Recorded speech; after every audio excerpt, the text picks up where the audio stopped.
I don't find like the entertainment out of it, of course. It's very scary material to go over, but I try to be as sympathetic as possible, which I mean, usually I am very sympathetic. It's hard to like even read, even though I have a model with a face and reactions and everything, it's still hard to come across with my like full set on emotions, so to speak, you know. Uh, but yes, just let you know, I am, you know, sympathetic when it comes to anyone who loses their life, etc. Again, just kind of educational purposes at this point. So, and I mean that. It's not like the other videos of the idiots in cars video. This is a completely different situation. So, but yes, we're gonna watch the Hackelberg tornado. Apparently, it happened the same day as the Tuscaloosa tornado, and I didn't know about it. I guess I only knew about the Tuscaloosa one because I lived in that area, and it went right by my family's residence, and they didn't even know at the time. I was frantically calling them. So I didn't know anything about this one at all. So I just know that day was just awful with multiple tornadoes. Imagine living in a small town, and then you hear your neighbors yelling. You go outside, and there's a dark cloud coming right towards you. That's scary. Instincts kick in, and you rush to the nearest storm shelter. Inside, you begin to hear a rumble that gets louder and louder. And I will say the worst thing about even living in the South, you know, Oklahoma and all of them are pretty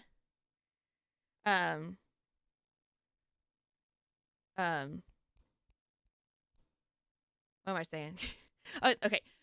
Usually like the tornadoes on the plains, like Ohio, they're very Ohio? Yeah, Oklahoma, whatever. They're all really flat.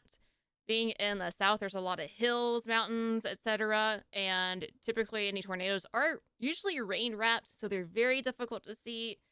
So it's kind of hard to like look out your window and be like, oh, there's a tornado right there. It's like, oh, there's something. Hold on, let me turn into the radio station and see, because you can't see it. And it's always at night. Always at night. the unthinkable happens.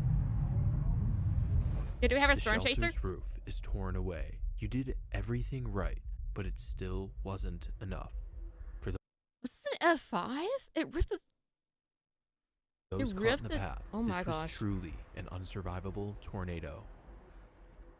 The story of this monster began the day prior, on the 26th, when forecasters at the Storm Prediction Center were aware of a dangerous pattern aligning in the southeast. Extreme shear would overlap an area of unstable air. A rare high risk was issued over Alabama and the surrounding states. Later that night, storms swept over the region, producing over 100 tornadoes and a large swath of severe winds. While this system never produced What's the most amount of tornadoes at the same time?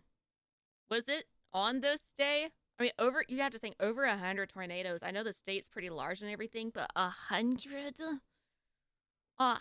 tornadoes? Like 200? Oh my gosh. Just 100 is crazy. Even if they're like little baby tornadoes every now and then, that's just, oh my gosh. any violent tornadoes. It did, however, knock out most telecommunications in the area, which would have huge implications later in the day. Over the next few hours, the atmosphere rapidly recovered as winds from the south transported warm, unstable air from the Gulf of Mexico. And in response to these worsening conditions, the Storm Prediction Center further 367 in 24 hours? increased the tornado risk to a whopping 45% chance of tornadoes over Alabama. And to make matters worse, another storm system in northern Alabama left an outflow boundary that supercharged the tornado ingredients. By 2 p.m., storms had already initiated across the region, and numerous strong tornadoes had formed. In Mississippi, the very first EF5 of the day touched down near the town of Philadelphia, and in central Alabama, a tornado was plowing right through the heart of Coleman. But soon after, storms began to pop on the Alabama-Mississippi border along that dangerous boundary, and within minutes, a tornado formed west of Hamilton, Alabama.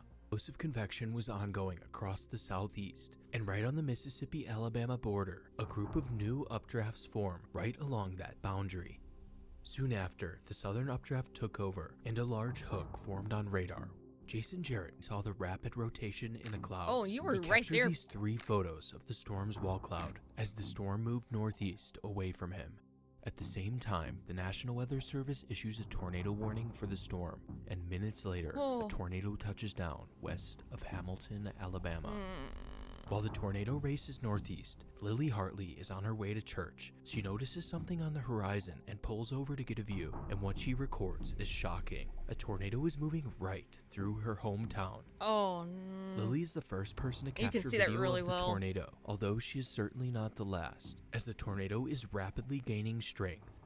After passing Lily, the tornado begins traveling along Highway 43. I was hoping she wasn't a storm chaser heading towards that thing. Straight into the town of Hackleberg.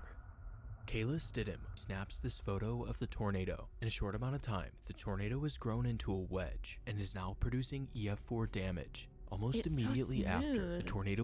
I guess it doesn't matter the shape they're in. Are they stronger when they're in, like, this very, like, almost a cone? But I guess it's called a wedge. Cone shape. Like, that's so smooth. Does that make them stronger, maybe? It does? I figured it... Oh. Yeah, I'm sure there are some exceptions in situations like that, but I guess if you do see a shape like that, then it's probably not a light tornado then. Yeah, I've seen some like skinny ones that are pretty strong and some larger ones that are not. Yeah. I think those are just like some exceptions too. Even further and inflicts EF5 damage for the first time. Abigail Roblero and 7 others watch the dark cloud from their back porch. I hate this part. These storms give me anxiety, I swear. Just seeing this just closing in, and you have the person right here. Porch. As lightning strikes in front of them, they spot the silhouette of the tornado looming over the tree line. They rush to shelter in the basement with less than a minute to spare before the tornado overtakes her home. At first, everything is quiet, but then it's as if an explosion occurs. The entire house is thrown into the air and disappears, leaving all 8 buried in debris. By some miracle, everyone survives. Oh my gosh. 1 mile to the west, I'm so glad they had Elrod captures 2 photos of the monster as it's bearing down on Abigail. At the same time, Keith Banks is chasing the tornado, paralleling the path as it races towards Hackleberg. He records and is left completely speechless because of what he was witnessing. I'm scared. I worry about tornado chasers sometimes. Especially town, Tabitha Harper. Especially with the one that we watched that kept changing its direction constantly. I have a whole new fear for tornado chasers. Her fiance, Christopher Dunn, are seconds away from impact. Tabitha makes it to an underground shelter in time, but Christopher was in the house, gathering things for protection. No. Sadly, Christopher doesn't make it to safety in time and is killed, along with their 9-month-old dog that is thrown over 1 mile. Patrick Kelly photographs the monster entering the heart of Hackleberg. Resident Tommy Quinn runs to take shelter underground with his dad and brother. Quinn's dad clutches onto the shelter door with all his strength to protect his sons. As the winds intensify, the steel roof of the shelter is bent outwards. Tommy recounted that the tornado sounded like a low organ note. After the tornado passes, Tommy and his father run over to the cries next door from the swept slab of the Emmanuel Baptist Church. They begin digging up debris, trapping the church's pastor, his wife, and their several children. Miraculously, everyone here survives.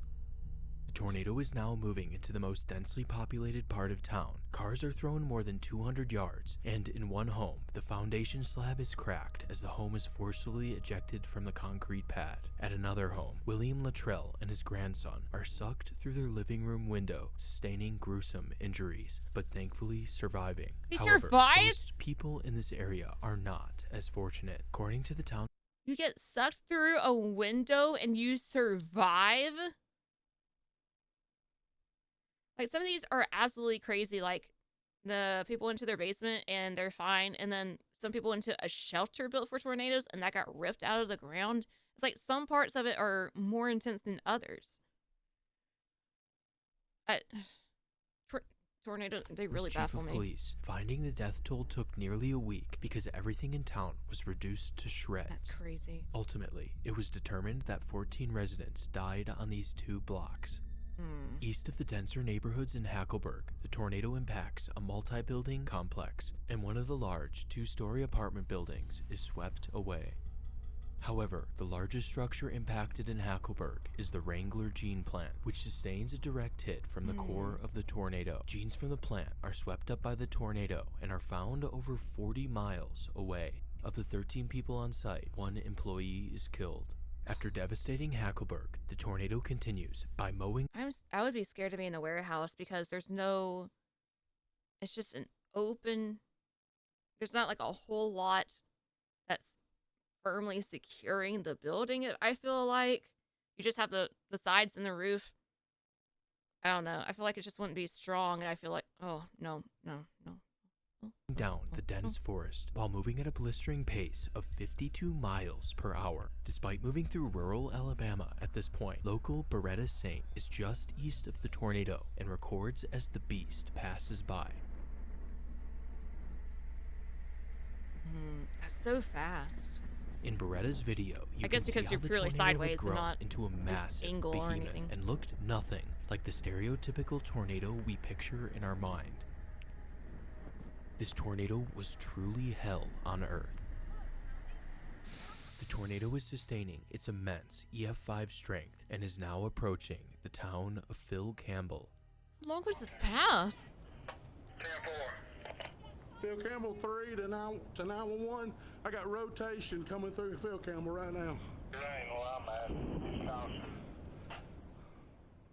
The first block in Phil Campbell struck are the hide, homes please. on Woodard Drive. Nearly every home here is leveled in EF5 fashion.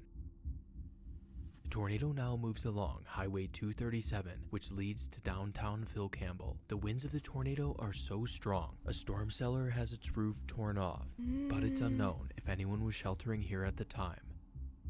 Just down the road, several framed homes are reduced to bare foundations. The tornado clips Stall Club Circle, and a well-built home is swept away. More homes are completely destroyed as Grew up in Oklahoma, people get numb to them. Unfortunately, we're not really used to strong storms down in the South. Especially when it comes to these. Especially that one day. The one day. tornado ravages through town. James Keller Jr. and his wife are frantically driving home to get to their storm shelter, but right as they pull into their driveway, their car is lifted off the ground and launched into a tree, killing James. All their neighbors' homes are destroyed, each being associated with fatalities. Oh my gosh. Patricia and Donnie Gentry, Edna Nix, James Kelly Jr., that makes it worse and with the Martha Pace pictures. all died on this block. Here winds were so violent, a 25-section foot of asphalt was torn from the road. As the tornado moves into the eastern side of Phil Campbell, resident Tommy Sanders is watching the tornado move towards him from outside his home, getting bigger and bigger. He takes a photo as the tornado tears through the center of Phil Campbell before racing inside for shelter. 30 seconds later, the core of the tornado overtakes him. Sanders is left in a critical state when he's found. If the timing is right, and it's that far away, in 30 seconds it reached his house. Tornado tears through the center of Phil Campbell before racing inside for shelter. 30 seconds later, the core of the tornado overtakes him. Sanders is left in a critical state when he's found buried in rubble. Miraculously, he survives, but his neighbors are not so lucky, with Jack Tenev and Dagmar Layden being killed next door, as well as another woman to his south. On the block over, the tornado takes the lives of 10-year-old Ricky Knox and Jerry and Carol Weller. In total, 21 people were killed in Phil Campbell, and the tornado was still maintaining its strength.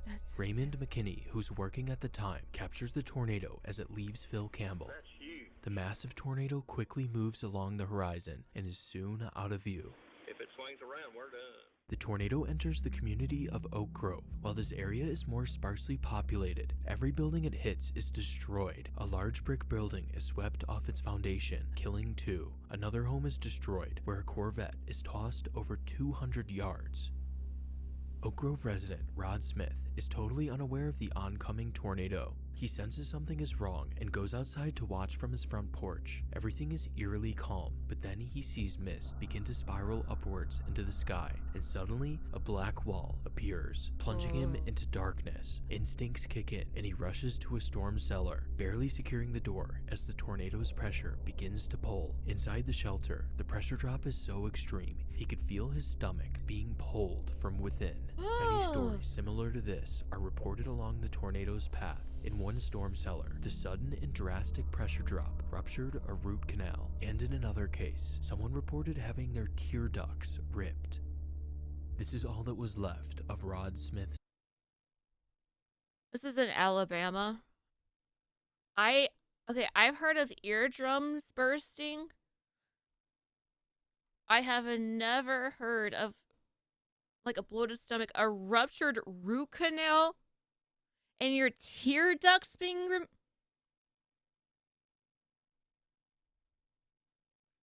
having their tear ducts ripped.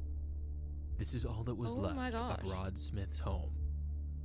Around the same area, a local records the tornado as it passes through Oak Grove. This video shows just how dark and menacing it was to be out in front of this tornado, a sight very few people will ever experience, and something you never want to see. Up to this point, the tornado has continuously grown in size and is now a staggering 1 mile wide, destroying everything in its path like a giant bulldozer sweeping across the Alabama landscape. The tornado then tracks into the community of Mount Hope. Resident Gary Dobbs is a weatherman for Huntsville and spent 4:30 in the morning to 2 in the afternoon giving live coverage to the region for the morning storms, but he went back home for some rest. Dobbs, well aware of the storm heading his way, went outside to report the location of the tornado back to his station. Right now on the phone is meteorologist Gary Dobbs. Gary, tell us what you're seeing. I see the rotation now. Wait a minute, I'm getting a good look at the edge. Oh, now I'm hearing the roar. Hang on a minute. I see a definite debris area. As a matter of fact, it looks like it's coming straight this direction. If I had to judge what this is, it looks like an F4, and I am going to have to go inside. I don't know if you can hear the wind picking up. It is picked up, and it is. Well, I got to go inside. Okay. Gary Dobbs heading into a storm shelter. Gary drops his phone. The tornado I'll just say, I'm going inside. I might have to go inside. Just go inside, please. Go inside. is Please on be top okay. of him. He dives into a closet as his entire house disappears around him and is thrown into his backyard, where he's pelted by debris, sustaining major injuries. Miraculously, the tornado passes before he's killed. Despite his injuries, he uses a 2x4 plank to pry open his storm shelter where others are trapped inside. Gary's home was freaking gone, Gary! The neighboring steakhouse was so violent. He's in critical condition, yet this man is grabbing a 2x4 and prying open a door.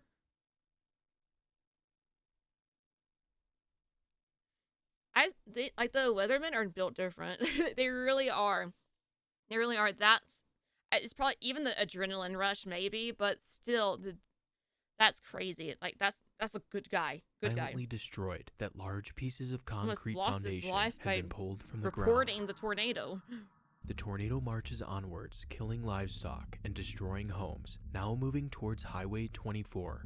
At one farm north of the highway, a family and their neighbors seek shelter in their storm cellar.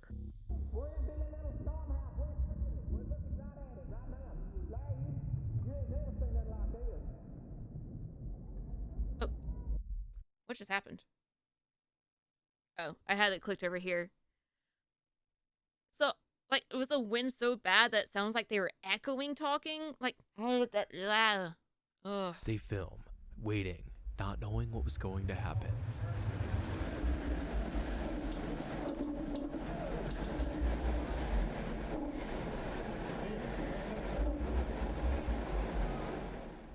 The storm shelter takes a direct hit from the core of the tornado. Fortunately, everyone inside survives without any injuries. When they go outside, they see an unrecognizable scene. Their entire farmstead was turned to rubble, and wood beams were thrown so violently they had penetrated deeply into the... That's crazy. Can you imagine knowing all the roads around you, going down into a cellar and then coming out, and then just everything's gone?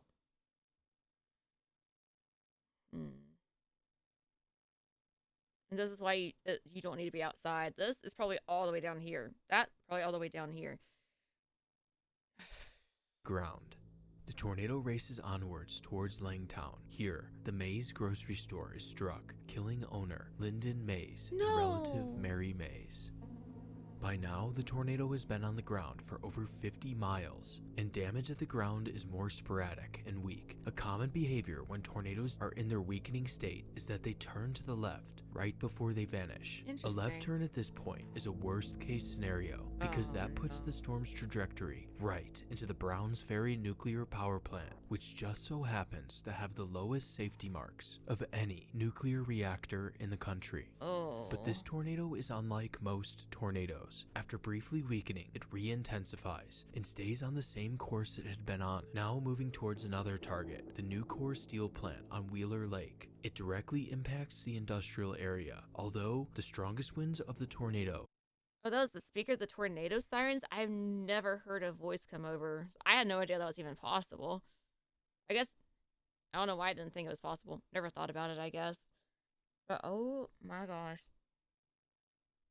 Thread the needle between two warehouses, with only one building having most of its roof removed. After crossing Wheeler Lake, the tornado makes landfall on the eastern bank in Limestone County. Now on land, the tornado returns to terrorizing towns, moving through the community of Tanner. Tanner is no stranger to violent tornadoes. It was hit by 2 F5s during the 1974 super outbreak, making it the only town hit by 3 F or EF5. I wonder if that's the day of the, 300 and something. 2 F5s? Tornadoes. Creepily, Tanner's elevation also happens to be 666, the number of the beast. After cutting through the south side of town, the tornado approaches the intersection of Interstate 65 and Highway 24, where storm chaser Charles Robertson is recording the tornado as it tracks directly towards him.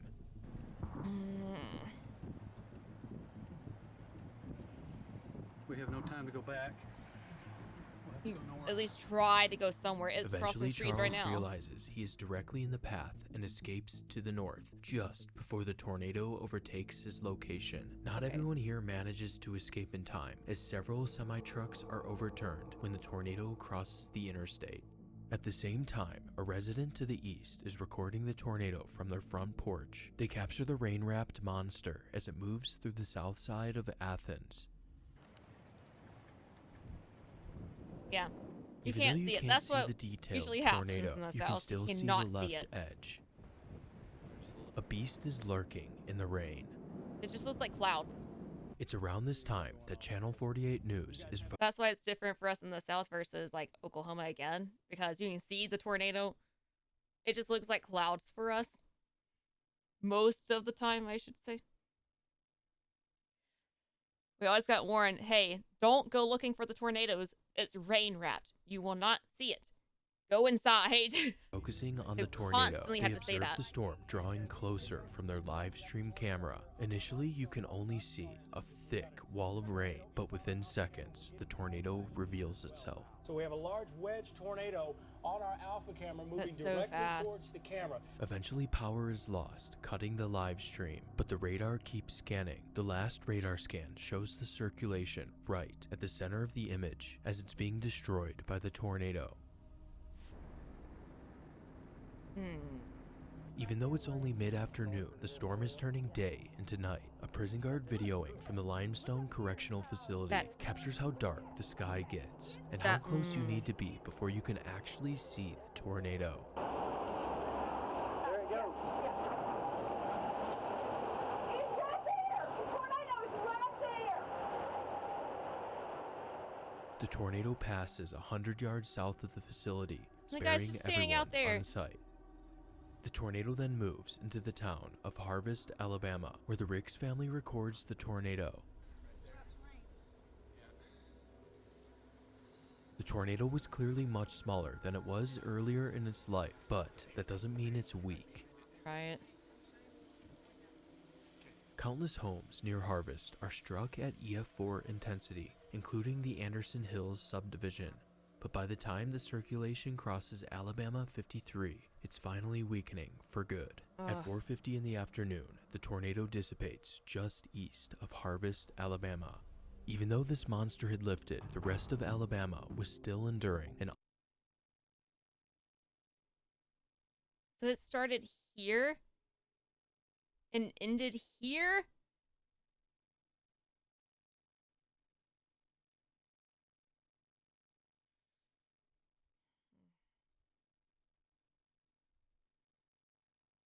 onslaught of strong tornadoes. It was right at this time the Tuscaloosa tornado formed, which would go on to be one of the most prolific tornadoes of the day. And on top of that, That's the one that was close to where I lived. another EF5 that impacted the town of Rainsville had yet to form. April 27th set the record for the most tornadoes in one day. 223 tornadoes touched down between 12 a.m. and 12 p.m. But if we compare the Hackelburg tornado to every other tornado, Hackleberg was the most dominant as the longest track and widest EF5 of the day. It was also the deadliest tornado in Alabama state history, killing 71, despite not hitting any large cities. The Hackelburg tornado left a scar that can be clearly seen on satellite imagery, showing how long and intense this tornado truly was. If you ever see something like this coming towards you, your only chance of survival is to get underground, and even then, survival is not guaranteed.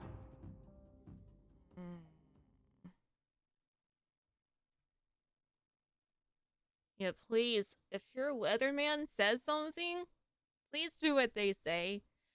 They're obviously not going to tell you, hey, go record this. No, it's just if you are recording. If you do happen to catch video, send it in, but don't go actually try and catch the video.